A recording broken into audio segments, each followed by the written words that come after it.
Hello everyone.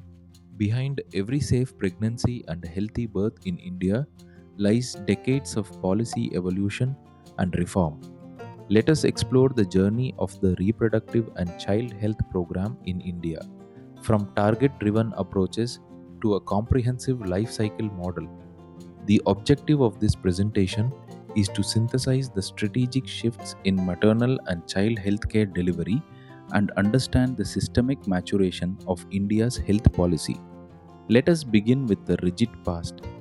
In 1951, India became the first country to launch a national family planning program, but its focus was heavily restricted to population stabilization and rigid sterilization targets.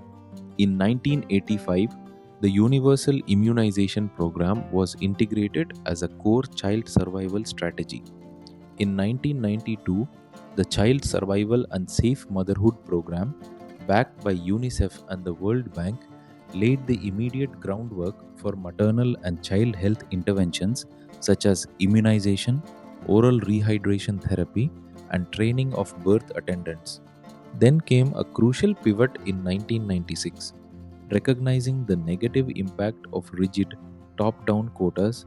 The government abruptly shifted its focus toward client needs and reproductive rights, adopting a target-free approach. This pivot led to the launch of Reproductive and Child Health Phase I on October 15, 1997. Its core goal was a radical shift to a client-centered model aimed at reducing the total fertility rate and infant mortality below 60, while drastically reducing maternal mortality. This phase adopted a decentralized, differential approach across districts. Category A, consisting of 58 advanced districts, was equipped to handle sophisticated facilities and specialized clinical support. Category B, consisting of 184 districts, received standardized core care components and broad systemic upgrades. Category C, consisting of 265 weaker districts, received foundational support, additional auxiliary nurse midwives at sub-centers, and emergency referral transport through panchayats.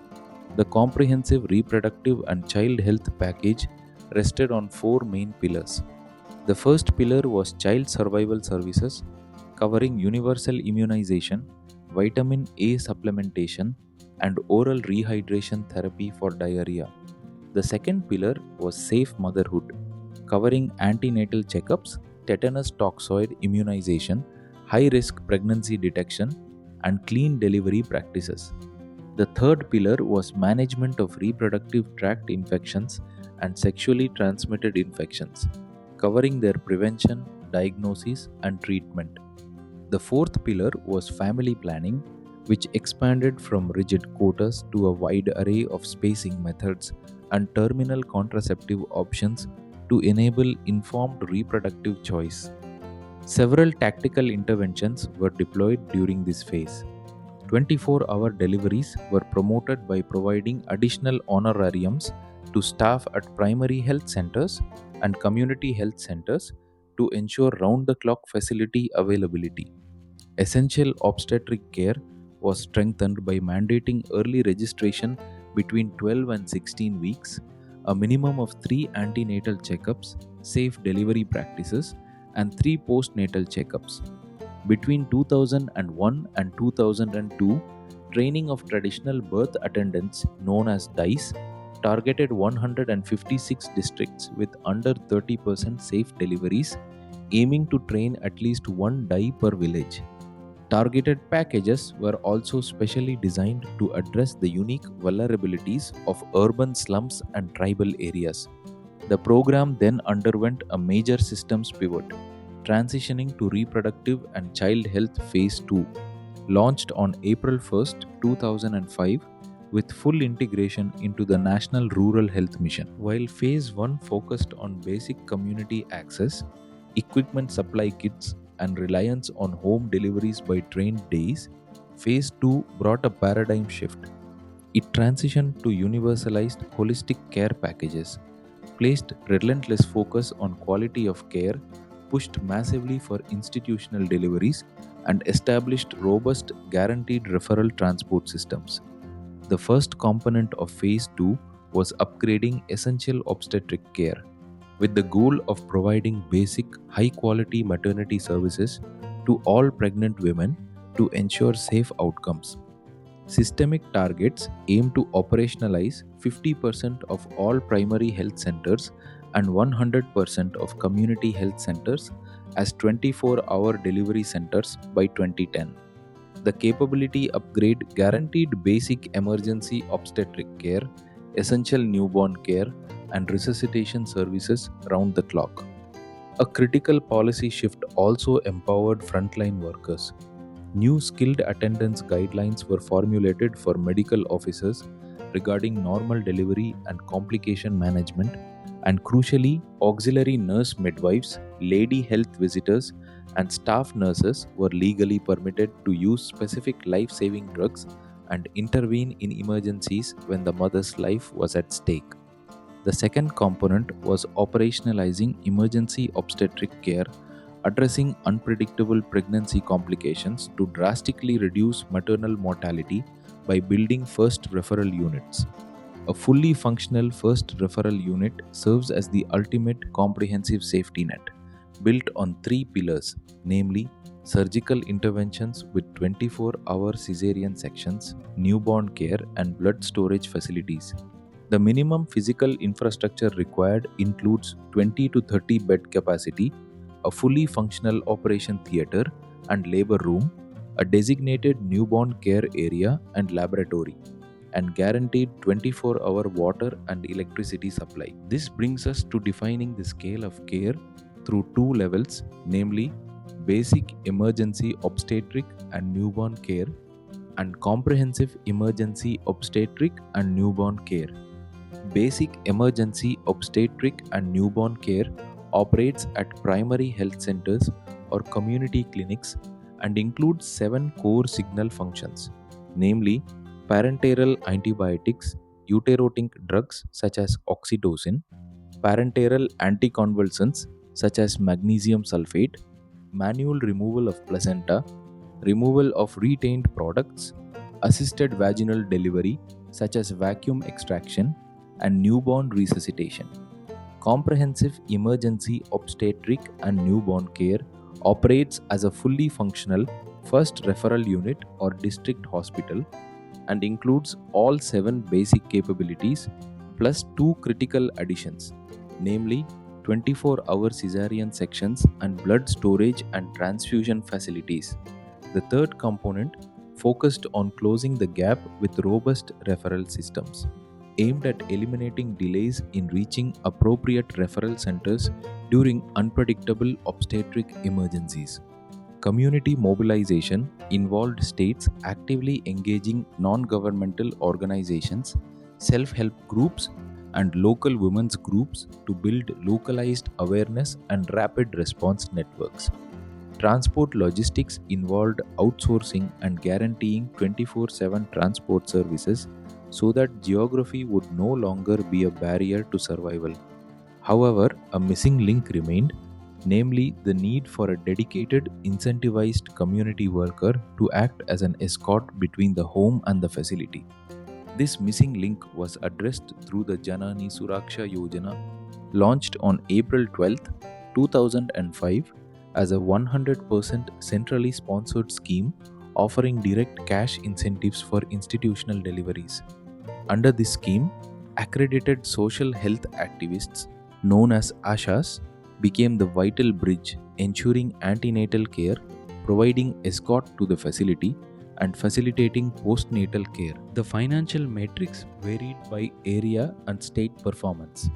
In low-performing states, rural mothers received 1400 rupees and ASHAs received 600 rupees, totaling 2000 rupees, while urban mothers received 1000 rupees and ASHAs received 400 rupees, totaling 1400 rupees. In high-performing states, rural mothers received 700 rupees and ASHAs received 600 rupees, totaling 1300 rupees, while urban mothers received 600 rupees and ASHAs received 400 rupees, totaling 1000 rupees. Building further on this foundation, The Janani Shishu Suraksha Karyakram was launched on June 1st, 2011, eliminating all out-of-pocket expenses for pregnant women and sick newborns. This scheme worked through 5 nodes. Node 1 provided free ambulance service from home to facility. Node 2 ensured absolutely free delivery, including cesarean sections. Node 3 provided free drugs, consumables, diagnostics, and blood transfusions. Node 4 provided a free diet, up to 3 days for normal delivery and 7 days for cesarean section. Node 5 provided free transport back home. Childcare was also standardized through 2 important initiatives. The Integrated Management of Neonatal and Childhood Illnesses, introduced in 2007, is an outpatient assessment protocol that standardizes checks for danger signs, main symptoms, nutrition, and immunization. Cases are classified into 3 categories. Urgent priority cases with danger signs present require urgent hospital referral and pre-referral treatment. Cases with specific infections receive medical treatment at outpatient departments and oral drugs. Routine cases with no specific danger signs are managed through home management, caretaker counseling, and continued feeding. Complementing this, the Navjat Shishu Suraksha Karyakram, launched in 2009, ensures a trained health person is present at every delivery point, specifically for basic newborn resuscitation and the prevention of hypothermia and infection at birth. To support sick and vulnerable newborns, a tiered network of care units was established. The Newborn Care Corner is located inside the delivery room for immediate care at birth and is mandatory for all delivery points. The Newborn Stabilization Unit is a 4-bedded unit at community health centers and first referral units for short-term care of sick or low-weight newborns. The Special Newborn Care Unit is a specialized 12-plus bed intensive hub at district hospitals handling more than 3,000 deliveries per year, meant for severe cases. These units are supported by digital tracking networks, including the Mother and Child Tracking System, launched in 2009, which provides name-based web tracking for universal pregnancy and immunization, and the Pregnancy and Infant Cohort Monitoring and Evaluation System, or PICME in Tamil Nadu, which pioneered a 12-digit reproductive and child health identification system, mandatory for birth certificates and unlocking maternal benefits such as the Dr. Muthulakshmi Reddy scheme. Early intervention was further scaled through the Rashtriya Bal Swasthya Karyakram, launched in February 2013, which provides early detection and completely free management of childhood conditions, expanding the safety net far beyond birth. This program screens 270 million children between 0 and 18 years for what are called the 4 Ds, namely defects at birth, diseases in children, deficiency conditions, and developmental delays, including disabilities. All these efforts culminated in a major transformation in 2013 with the transition to RMNCH+A. In this year, India evolved beyond fragmented phases, adopting a strategic framework that treats human life not as isolated events but as a seamless continuum spanning childhood, adolescence, pregnancy, childbirth, and postnatal care. Through decades of adaptation, the public health apparatus shifted from a rigid, demographic target focus into a life cycle based entitlement model for human survival and well being. Hope you have understood about the evolution of the reproductive and child health program in India. If you found this video useful, please watch and share with your friends and colleagues. Thank you.